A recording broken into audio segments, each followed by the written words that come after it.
Peran sejarah GP Ansor ini sangat relevan dengan kondisi negara yang majemuk, yang beragam dalam suku, agama, dan juga budaya.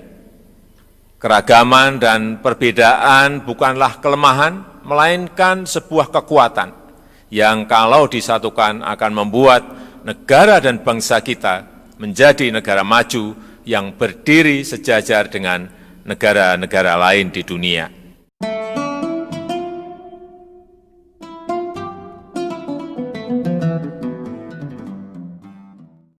Bismillahirrahmanirrahim.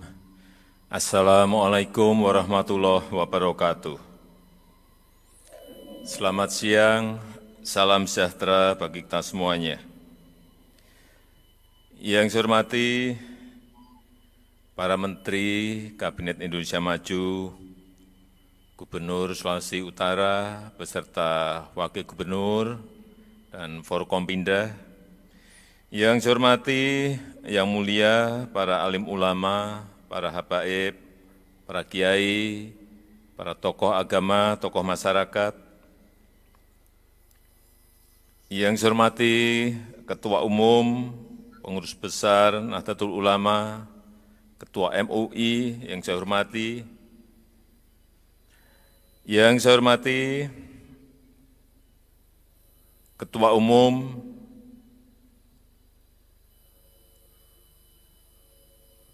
GP Ansor, Gus Haji Yakut Khalil Qomas, beserta seluruh jajaran pimpinan pusat GP Ansor, pimpinan wilayah GP Ansor seluruh Indonesia, para peserta konferensi besar ke-23 Gerakan Pemuda Ansor, hadirin dan undangan yang berbahagia. Pertama-tama kita harus menyampaikan rasa syukur kehadirat Allah Subhanahu wa taala karena alhamdulillah konferensi besar Gerakan Pemuda Ansor ke-23 akhirnya bisa terlaksana. Ketika Ketua Ansor menemui saya pada bulan Maret yang lalu,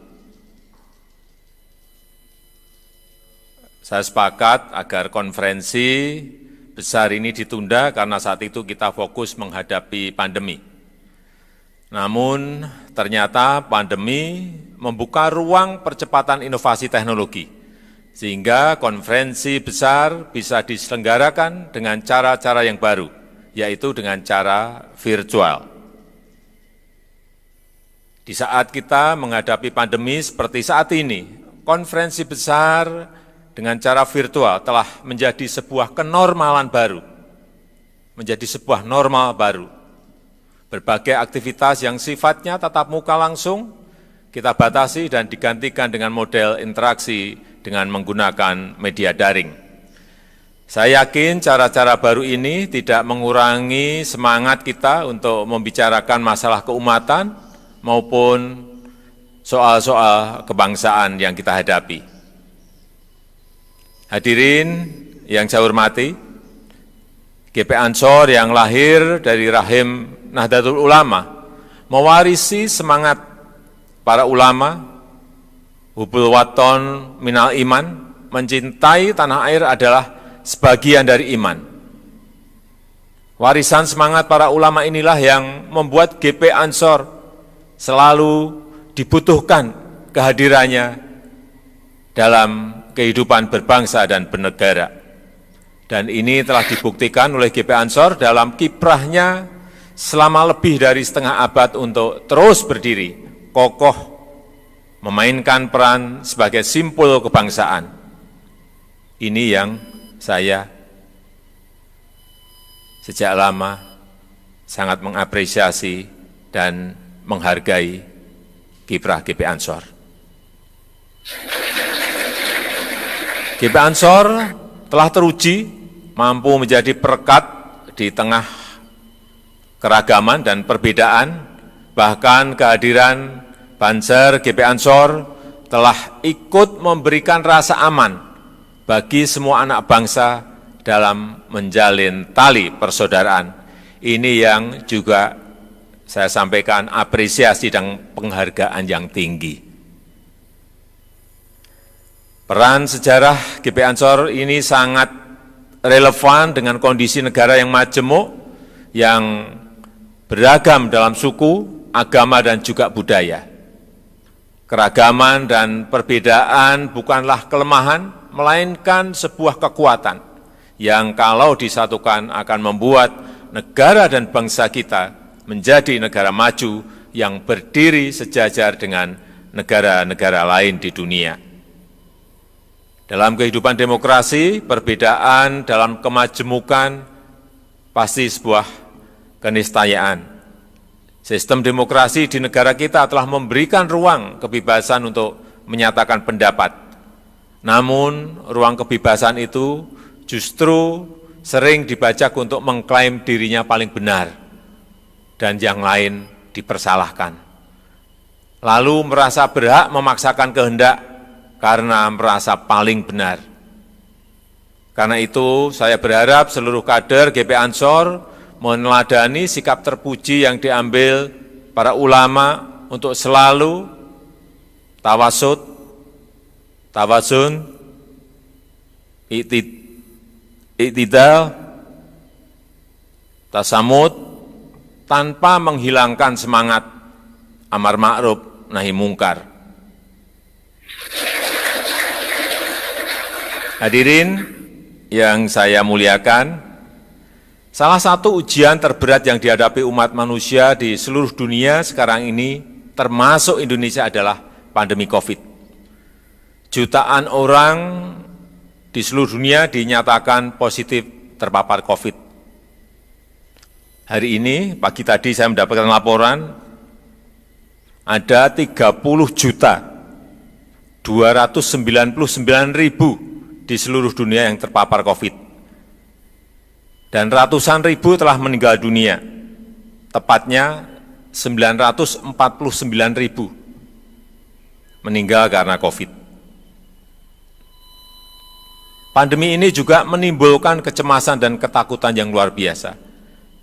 Berdampak langsung pada kesehatan dan keselamatan manusia, juga di bidang ekonomi dan sosial. Suplai barang dan jasa menjadi terhambat, pertumbuhan ekonomi melambat, jutaan orang kehilangan pekerjaan, pola kerja dan hubungan sosial berubah, dan berbagai dampak-dampak yang lainnya. Dalam situasi seperti ini, ketangguhan kita sebagai sebuah bangsa yang benar-benar menghadapi ujian, kita harus satu barisan. Kita harus satu frekuensi, kita harus satu semangat, karena kita perlu kerja keras, berikhtiar dengan sungguh-sungguh, baik ikhtiar dohir maupun batin.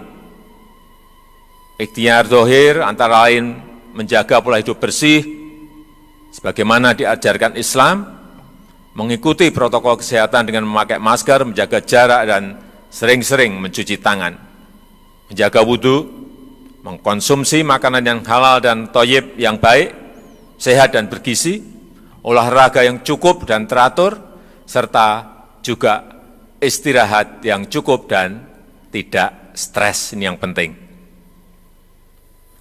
Adapun ikhtiar batin adalah memperbanyak zikir, istighfar, dan taubat kepada Allah, memperbanyak infak dan sedekah, terutama ketika saat ini banyak saudara-saudara kita yang kehilangan pekerjaan, banyak saudara kita yang memerlukan bantuan. Karena itu saya mengajak seluruh anggota Gerakan Pemuda Ansor dimanapun berada, baik secara individual maupun kolektif, ikut turun tangan bersama-sama pemerintah dan elemen bangsa yang lainnya, ikut membantu meringankan beban saudara-saudara kita. Segenap anggota Ansor yang saya banggakan, sebagai orang yang beriman kepada Allah Subhanahu wa Ta'ala, tentu saja kita harus mengambil hikmah dari setiap kejadian, sebab kita meyakini setiap kejadian dan ciptaan Allah pasti ada hikmahnya, tidak ada yang sia-sia. Pandemi juga memberikan pelajaran berharga pada kita semua tentang pentingnya kemandirian untuk berdiri di atas kaki sendiri. Apa yang terjadi, apa yang menjadi kekurangan kita harus kita perbaiki, apa yang menjadi kelemahan kita harus kita perkuat. Karena itu saya mengajak pada seluruh anggota GP Ansor dimanapun berada untuk bangga dan mencintai produk-produk anak negeri, membeli dan mempromosikan produk-produk petani lokal, nelayan lokal, dan juga produk-produk usaha mikro, usaha kecil, usaha menengah. Saya yakin dengan gerakan bersama ini kita bukan hanya akan membantu kehidupan para petani, nelayan, dan UMKM, tapi juga akan membuat ekonomi bisa ikut bergerak sehingga negara kita bukan hanya bisa pulih dari ancaman penyebaran pandemi, namun ekonominya juga bisa bangkit kembali menuju pada kondisi yang normal kembali. Semoga Allah Subhanahu wa Ta'ala segera mengangkat wabah COVID-19 dari bumi Indonesia. Allah lindungi dan selamatkan bangsa dan negara kita, menjadikan bangsa Indonesia bangsa yang maju jaya di bawah ampunan dan ridho Allah Subhanahu wa Ta'ala, baldatun thayyibatun wa rabbun ghafur. Saya rasa itu yang bisa saya sampaikan pada kesempatan yang berbahagia ini. Maka dengan mengucap Bismillahirrahmanirrahim, konferensi besar GP Ansor yang ke-23 saya nyatakan dibuka. Terima kasih. Wassalamualaikum warahmatullahi wabarakatuh.